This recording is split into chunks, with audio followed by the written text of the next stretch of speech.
The poor should be just fine with standing, shouldn't they? In that case, I'll be on my way home.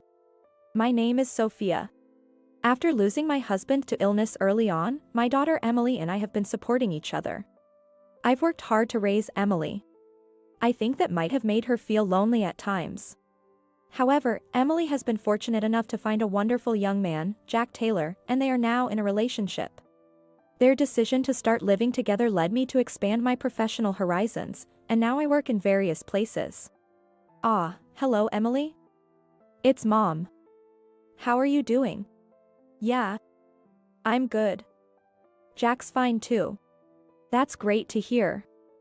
Oh, by the way, I was on a business trip recently and I'd like to drop by with some souvenirs. Will you be home this weekend? Thanks. But the weekend? It might be difficult. Can I come by on a weekday evening instead? I felt a bit uneasy with Emily's hesitance. But I didn't delve deeper, assuming she might just be busy.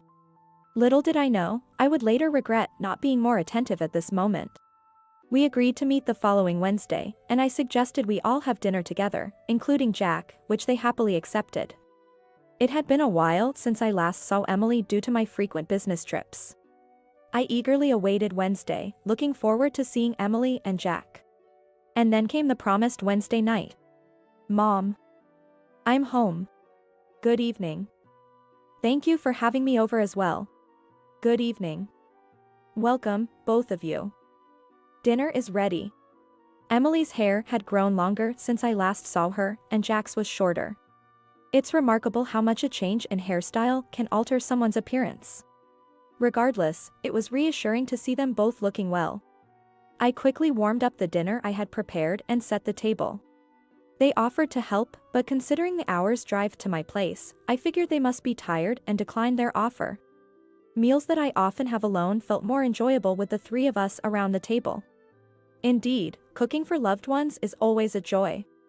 How have things been lately? Are you two enjoying yourselves?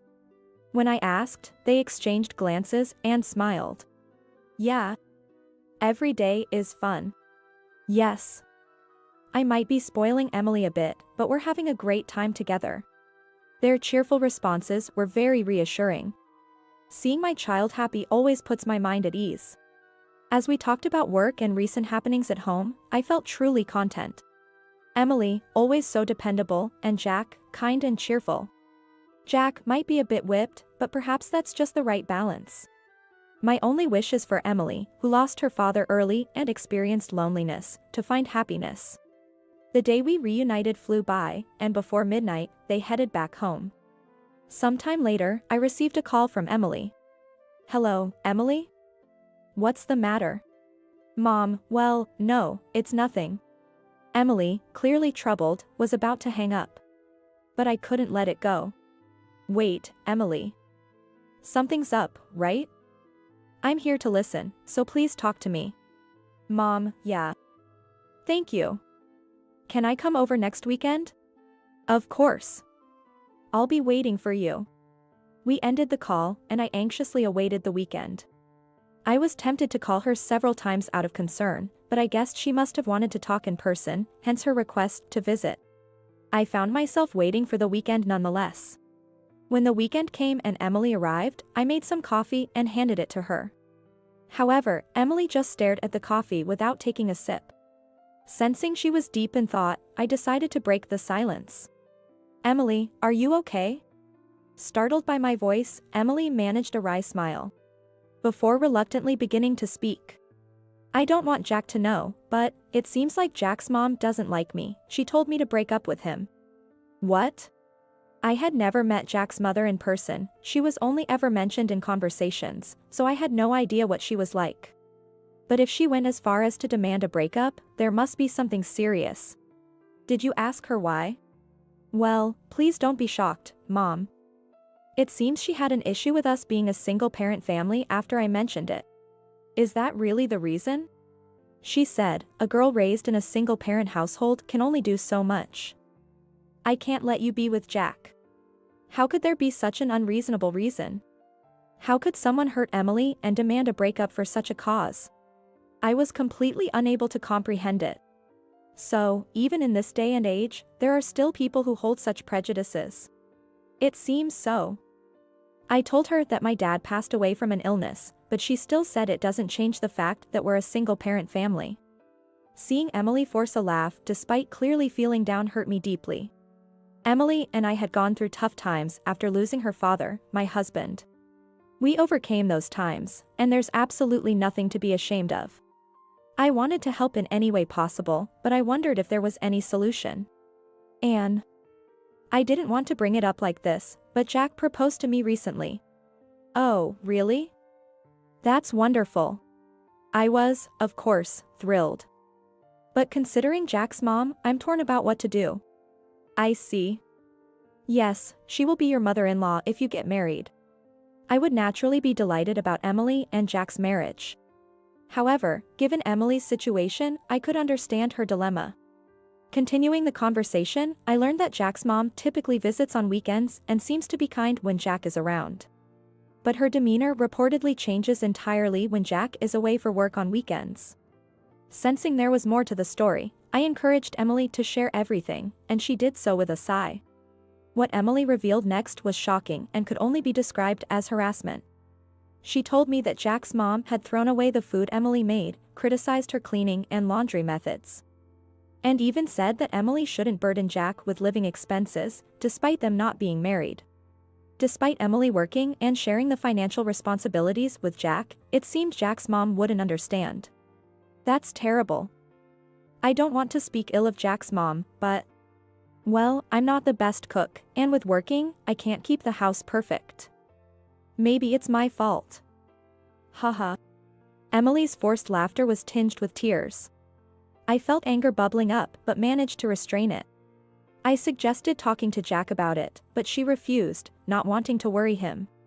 After talking for a while longer, Emily said she felt relieved to have shared her troubles and mentioned she was heading home. I decided to give her something. Here, take this with you, just in case. Is this a voice recorder? I explained it was to keep evidence, just in case. It's better not to need it, but having proof in a dire situation is crucial. I often carry a voice recorder for work. So I handed one to Emily. Emily understood and agreed, placing the voice recorder in her bag. If anything happens, make sure to contact me again. Yeah, thank you, Mom. Emily said. And then she left. After a while, Emily contacted me, asking if it would be okay for her to come over with Jack. Apparently because they had decided to get married. Later, Jack and Emily came to my house dressed in suits, and seeing Jack so nervously stiff made me laugh. I served the cake and coffee I had prepared, and as we sat around the table, Jack stood up and stutteringly shared the news of their engagement. Emily and I couldn't help but laugh together, and seeing us, Jack finally relaxed and joined in the laughter. We then discussed their future plans. First, they wanted to set a date for a meeting between both families, and then start planning the wedding. The mention of meeting the families made me glance at Emily, who gave a wry smile, indicating some trouble. From Jack's demeanor, it was clear he was still unaware of his mother's objections, as he seemed genuinely happy discussing the plans. I expressed my willingness to help in any way I could, and both Jack and Emily thanked me, looking relieved. Sometime later, Emily called, possibly to discuss the meeting between the families. Answering the phone. I could sense something was off by her lack of energy. So I asked about the situation. Emily, what's wrong? You don't sound like yourself. Mom, this is hard to say, but the meeting with the families might not happen. Did something happen? I asked.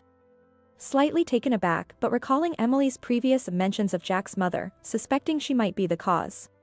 Are Jack's parents opposed to the marriage? It seems so. Haha. Emily's hollow laughter was evident even over the phone. It seems they have a significant issue with Emily. Likely related to her coming from a single-parent household, as indicated by previous discussions. Did you ask the exact reason? Yes, it's because we're from a single-parent family. So, as I thought. It was hard to understand the disdain towards single-parents' families. When I asked if the marriage was off, Emily explained that after learning the reason for canceling the meeting. Jack became furious and declared he'd sever ties if they continued to harbor such prejudices. His parents, taken aback, agreed to the marriage but refused to have the meeting. Emily said it was the first time she saw Jack that angry and had to calm him down. After going home that day, they talked it over, and with Jack's continuous apologies, they decided to forego the family meeting. "I'm sorry, Mom. With the opposition, maybe we should reconsider the timing of the marriage." "Don't be silly. Don't worry about the meeting. What matters most is how you and Jack feel about each other. You're both adults." I shared my thoughts, feeling sorry for Emily but reassured knowing Jack was on her side. Jack said the same thing. He can't comprehend his parents' stance. "After all, it's our decision to get married, right?" Hearing this made me glad that Emily had someone like Jack by her side. They decided to proceed with the wedding so I would formally greet Jack's parents at the event. Honestly, I'm worried about Emily's life after marriage, but since she's an adult, I try to refrain from interfering as much as possible. Afterwards, it was nice to hear her happily talk about their honeymoon plans and how they're visiting various wedding venues, finding all of them so appealing that they're having a hard time deciding. The next day, I received an unusual call from Jack. "Hello, Jack? What's up, Mother? I believe Emily must have told you about the recent situation." "Yes, I heard. It must have been tough. I'm truly sorry. I had no idea my parents harbored such prejudices." Jack seems to be quite shocked by this incident. He probably never imagined such remarks could come from his own parents. As a parent myself, it's infuriating to think about saying such things to a child. Jack, who called to apologize for hurting Emily, is clearly very concerned about her. And he kept apologizing to me, expressing his regrets. "There's no need for you to apologize. I'm truly grateful that Emily has someone like you who always puts her first," I reassured him. When I said this, his voice trembled as he thanked me. I understand that changing ingrained prejudices is difficult. That's why I told him not to worry about it and instead focus on proving those prejudices wrong by being a happy couple, making his parents regret their initial disapproval in a good way. After our conversation, I started thinking about what I could do for them, and decided to prepare a surprise gift. Time passed, and the wedding day finally arrived. Despite some minor issues along the way, it seemed Jack had been a solid support for Emily, and we were about to celebrate their big day. I pulled out an album from the closet, looking through photos of Emily as a baby, with her father holding her, then her kindergarten pictures, and the ones taken after we became just the two of us. Remembering those times brought tears to my eyes. Our Emily is getting married tomorrow. She's found a wonderful person, somewhat reminiscent of you. Please watch over their wedding and ensure it goes smoothly. I spoke to my husband in heaven. Though I received no reply, I felt as if he was smiling back. On the awaited day of the wedding, I left my house, feeling unexpectedly nervous even though I wasn't the one getting married, which made me chuckle to myself. Arriving at the venue, I went to see Emily, who seemed to be in the midst of preparations. When she turned to me, I expected to see a smile, but her face was pale. "What's wrong? You're as pale as a ghost." "Yeah, just too nervous." "Am I going to be okay?" She stammered, apparently overwhelmed by her nerves. Relieved, I gently caressed her back. "Don't worry. Your dad and I are both watching over you, and above all, you have the husband you chose right beside you." After hearing this, Emily took a deep breath and seemed to calm down a bit. She thanked me and asked the staff to proceed with the preparations. Watching her, I too realized that the moment was truly upon us. Then, I decided it was time to greet Jack's parents. Upon arriving at Jack's dressing room, I found only Jack and some staff members. It seemed his parents had left a short while ago. I approached Jack to speak with him. "Hi, Jack. The big day is finally here," I said. Turning to me, his face was as pale as Emily's, a clear sign of his nerves. He exclaimed, causing me to laugh, which seemed to fluster him even more. "I'm sorry. I didn't expect to be this nervous." "Haha. Don't worry, it's quite endearing to see you both like this," I reassured him. "I'm sorry. What are you apologizing for?" I found myself reminiscing about my own wedding. Certainly, my husband and I were also very nervous on our wedding day, both of us stiff with tension. And the staff had to work hard to calm us down.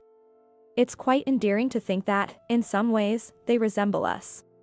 After greeting Jack, I set out to find his parents, but couldn't locate them before the ceremony started. I decided to wait for an opportunity during the reception to offer my greetings. As the ceremony began, I walked down the aisle with Emily, a role her father would have filled. The emotion of the moment was overwhelming, bringing tears to my eyes. In front of all the guests, I handed Emily's hand to Jack. Watching them exchange smiles filled me with a mix of joy and a touch of sadness. After the ceremony, as we moved to the reception area, I managed to find Jack's father. "Excuse me, are you Mr. Taylor, Jack's father?" "Yes, and you are," he inquired. "I'm Emily's mother." "I apologize for the late introduction. Congratulations on today. Please take good care of Emily from now on," I said, extending my wishes and hopes for their future together. When I offered my greeting, there was a moment of silence. Just as I was wondering what was going on, an unpleasant reply came back. I see. So you're the bride's mother, huh?" Looking up, I could clearly see a look of disgust on Jack's father's face, and I couldn't help but think, I knew it. "Well, nice to meet you." Deciding it was best to minimize interaction, I quickly excused myself after the greeting. Jack's mother, who I had heard about from her, was not present, so I hadn't met her yet, but I decided to look for another opportunity later. Could it be Sophia? On my way to the reception, a man stopped me. "Yes, that's me, but..." His face brightened immediately as I spoke. "Of course. It's me. Don't you remember? I'm Michael Johnson." "Michael? Of course, I remember you. But why are you here?" I had met Michael Johnson once before through work and remembered him as a very responsible young man despite his youth. "I'm the groom's cousin. Are you by any chance related to the bride?" "I see. Yes, the bride, Emily, is my daughter. Thank you for coming today." "Ah, I see. Congratulations. I never expected to meet you here." I chatted with Michael for a bit before we continued to the reception hall. Upon entering, Michael and I parted ways, and I looked for my seat. However, my name was nowhere to be found. When I asked a staff member, they were surprised and hurriedly left the hall, saying they would check immediately. Noticing this, Jack's father approached me with a smirk. "Is there a problem?" "Well, I can't find my seat." He burst into laughter at my response. His laughter was so irritating, and he loudly said so that others could hear. "Poor people can just stand, right?" "Excuse me?" His unexpected words made me ask again. "Do you think a poor single mother deserves a seat? You're just here for a free meal, aren't you?" "What did you just say? You can't even understand that? You're hopeless. Get out of here now." His extremely unpleasant words made it impossible for me to hide my anger. A mother who hurt Emily, and a father who looks down on single mothers. It's a wonder how a good person like Jack could come from such parents. "Then, I'll be leaving." "Well, at least you're obedient. Can't talk back because it's true, huh?" Ignoring his remarks, I left the reception hall. However, I had been looking forward to Emily and Jack's wedding, so I was internally struggling with what to do. After stepping out of the hall, I thought I should at least explain the situation to Emily and Jack if I were to leave. It's their important wedding day. Telling them would only make Emily upset, and Jack would likely feel guilty and apologize. It's supposed to be a day filled with happiness, but is it right to bring in such adult problems? Maybe it would be best if I just endured it. I was at a loss. Then, Michael appeared. "Sophia, are you all right?" "I saw everything. I'm sorry I couldn't help." "There's no need for you to apologize, Michael. Thank you for your concern." Then, Michael made a suggestion. "There's no need for you to leave, Sophia. I have a good idea," Michael said with a smile. After calling over a staff member and explaining the situation, they happily agreed to Michael's suggestion. "Michael, thank you so much. Don't mention it. It's clearly the groom's father who is at fault here. I expressed my gratitude to Michael again and was led by the staff to a certain location. On the way, I stopped by the restroom, where I encountered someone. Could it be Sophia? Yes, that's me, but who might you be? I'm a huge fan of yours. I'm thrilled to meet you here. I rarely appear in the media, having only been featured in a magazine once, so this person must be quite a fan to recognize me. Well,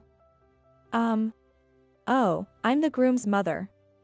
Meeting you here has made this the best day ever. To my surprise, it was Jack's mother. Unlike the impression I had from Emily, she was very energetic. I see. Congratulations on this special day. Thank you so much. Could we possibly shake hands? Huh? I found myself being asked for a handshake. I agreed to the handshake and quickly made my way to the restroom. I never expected to meet her in such a manner. And it was surprising that she knew who I was. The staff led me to a location on the second floor of the reception hall. It's usually not used, but due to the circumstances, Michael had arranged for this seating. From this seat, I could oversee the entire reception and even see Emily and Jack in all their glory. It seemed that the guests on the first floor hadn't noticed me, and I could clearly see Jack's father. After a while, the energetic Jack's mother took her seat, and it appeared she was telling Jack's father about our earlier conversation. As I watched them with a sigh, the hall dimmed, and the reception began under the host's guidance. Seeing Emily and Jack enter made me tear up. They looked so beautiful. I wondered how she had grown up so fast. I'll never forget the sight of them walking shyly while surrounded by blessings. At one point, Emily and Jack looked up and smiled at me.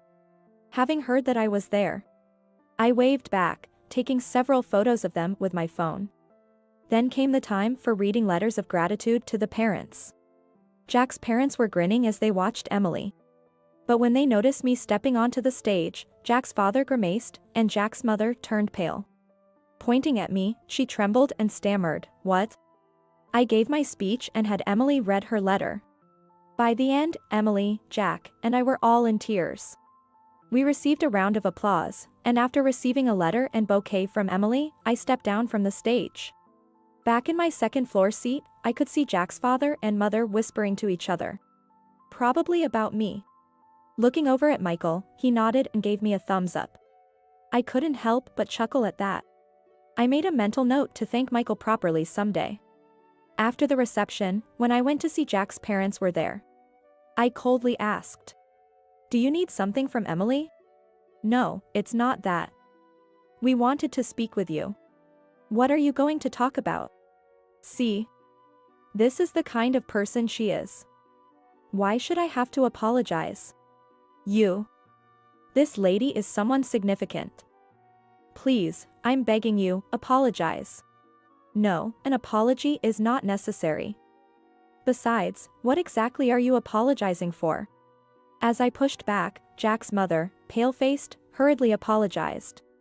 "My husband was extremely rude to you. I am terribly sorry.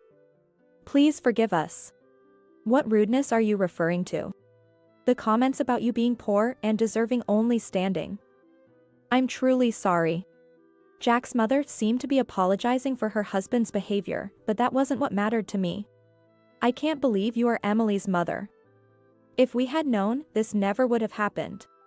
Who I am shouldn't matter, should it? Besides, it was you who refused the meeting." "Well, that's..." As I brought up the issue of the meeting, Jack's mother fell silent. She seemed to be apologizing only for her husband's actions, but as far as I was concerned, she was no different. I didn't have a good impression of them. They continued to make excuses, claiming they would have been happy to meet if they had known it was me. And blaming Emily for not informing them in advance, insisting that they were not at fault for refusing the meeting. However, I made it clear that one of the main points of a meeting is to get to know the other person. And they had prejudged everything based on our family situation. Once again, I realized we had irreconcilably different values. Perhaps upset by my rebuttal, Jack's father spoke up next. "You may be famous, but you don't look it. Are you sure it's not a case of mistaken identity? Besides, you're just a poor single mother." "Oh, and what might that mean?" That's when Michael intervened in our conversation. Jack's father was shocked to see Michael. Mr. Smith, the vice president. Indeed, Michael appeared to be the vice president of the company where Jack's father worked. The current president is Michael's father, who seems to be preparing to hand over the company to him. Although Michael is Jack's cousin, his father took his wife's surname. Who exactly are you referring to as a poor single mother? Well, this person here. Really? You mean Sophia? If so, that would be quite serious, wouldn't it? Serious? It seems, Keith, you're unaware of who Sophia is. She is a world-renowned painter. I heard that from my wife, but she's just a painter, right? Still poor, nonetheless. Ignorance is truly frightening. Sophia's paintings sell for millions at the lowest. What? Jack's father was dumbfounded. Meanwhile, Jack's mother shrank in size, unable to hide her turmoil. Seeing this made me sigh again. I work as a painter, sometimes creating on my own initiative and sometimes taking commissions. Many people appreciate my work and purchase it at high prices. Michael is one of those connections, with his parents being frequent buyers of my paintings. He acts as a liaison for me, communicating with my manager, and we've met once in this capacity. You're kidding. Ask my parents. They've bought them, after all. The highest price was $1 million. $1 million. That time was quite something. There was a bidding war over one of Sophia's works.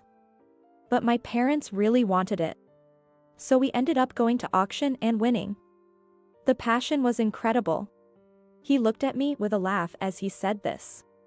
I thanked him for that time, and he insisted on thanking me again in return. Looking over at Jack's parents, both were pale and looking down. Disrespecting Sophia like that would surely sadden my parents. As Michael said that, Jack's father suddenly looked up, breaking into a cold sweat. Please, not that. I'll apologize, he pleaded with Michael. Michael looked disgusted by his behavior and suggested he was apologizing to the wrong person. Prompted by Michael, Jack's father reluctantly turned to me and began to apologize. Though it was clear he lacked sincerity, likely due to his pride. He probably didn't understand what upset me the most. Do you even understand what I'm most angry about? What? It's because I looked down on you, right? It was clear he hadn't understood anything. I asked Jack's mother the same question, but she just looked confused. It's because you hurt someone very dear to me. Even then, they seemed clueless. Do they lack comprehension and learning abilities? It's because you hurt Emily. I couldn't help but raise my voice. Feeling angrier than I had in a long time. Although they seemed to understand after I spelled it out, their pride prevented them from apologizing directly to Emily. They tried to shift the blame onto Emily, saying, Emily had her faults, we thought she was poor because we saw her being frugal. Assuming it was because she's from a single-parent family, Emily should have been the one to explain to us. It was clear they were attempting to shift the responsibility onto Emily. Michael was appalled by their justification, and Emily looked down, disheartened. Seeing Emily upset nearly brought me to boiling point, but then Jack stepped in. Emily, remember these people well. Jack stood by her side and put his arm around her. Let's make sure we don't become a couple like this. Jack had been listening and was visibly angry. His actions calmed my anger a bit. How dare you speak to your parents like that? That's right, Jack. Apologize. No way. If you're going to keep hurting the person I care about, I'd rather cut ties with you. What? Everyone present was shocked by Jack's statement, but inwardly, I was thinking, well done. Michael also looked smug. I appreciate what you've done for me, but I'm building a new family with Emily. That's my happiness, and if you're going to interfere, I'd rather not have anything to do with you. Emily seemed relieved by Jack's presence, her anxious expression gone. Knowing Jack had such a manly side made me even more supportive of them.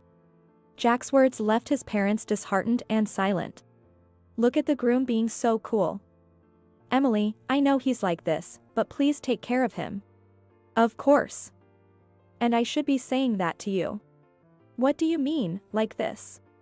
The tense atmosphere lightened a bit. I felt happy, knowing that they could overcome anything together without my intervention. Prejudice and arbitrariness lead to nothing good. As I addressed the disheartened couple, they flinched and turned to me. Being from a single-parent family doesn't mean one is poor, and being poor doesn't justify disdain. It's those with impoverished hearts who are truly impoverished. With that, they had nothing to say and left the room with frustration. As a parent myself, I was relieved not to share their values. I realized how much I owed to Emily for the person I am today and felt a renewed sense of gratitude towards her. A few days later, my manager contacted me, saying a man insisted on speaking with me, claiming to be related. Curious, I agreed to take the call. Hello? Hey. It's Jack's father. The call was from Jack's father. He had looked up my office contact information to get in touch with me. Ah, what can I do for you? Convince President, Mr. Smith. Confused, I asked for more details. It seemed that Michael had reported the wedding incident to his father, Mr. Smith, who was furious, saying he couldn't keep someone so lacking in common sense and manners at the company. Since my office had a contract with the company, they were considering action that might harm the company. So you're asking me to plead for leniency? Why should I? Company matters don't concern me. His usual condescending tone was as unpleasant as ever. A reminder that some people never change. We've been unable to contact Jack since the wedding, and we're in trouble. What goes around comes around. You brought this on yourselves. How dare you? It seemed Jack had cut ties with his parents after the wedding, as he had said he would, allowing Emily to live without anxiety. It was all their own doing, yet they were bothering me, which was extremely vexing. It's astonishing you've managed to get by in society with such an attitude. There's a limit to looking down on others. I have no obligation to listen to you, and it's not my problem if you're in trouble. Come on. I'm begging you here. You really don't understand, do you? Things will unfold as they should. I'm busy, so I'll be hanging up now. Goodbye. Wait. I ended the call and told my manager not to connect any more calls from them. Despite several attempts to contact me, my manager, who is more straightforward than I am, made sure they stopped. I reported the situation to Emily and Jack, advising them to be cautious.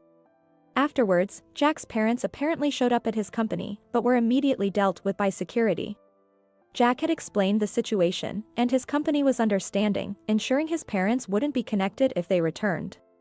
Michael later contacted me to apologize for involving me in the company matter. But I assured him it was already handled and that our contract would continue as usual. Jack's father was demoted but caused further trouble by disputing the decision, leading to his voluntary resignation.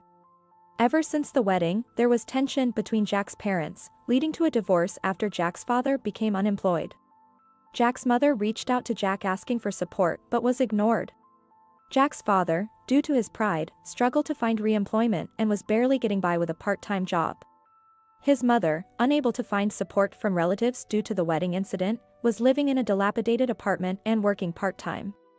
As a gift to the couple, I surprised them with a house. I remembered a house Emily and Jack once said they'd love to live in, so I had one built with a similar design. I chose a location near where they were living to ensure their lifestyle wouldn't change. They were overjoyed, even suggesting I live with them in my later years. I talked to my husband in heaven that they seemed very happy, and placed a photo of the three of us. There's also the joyful anticipation of a grandchild next year, adding to my future pleasures.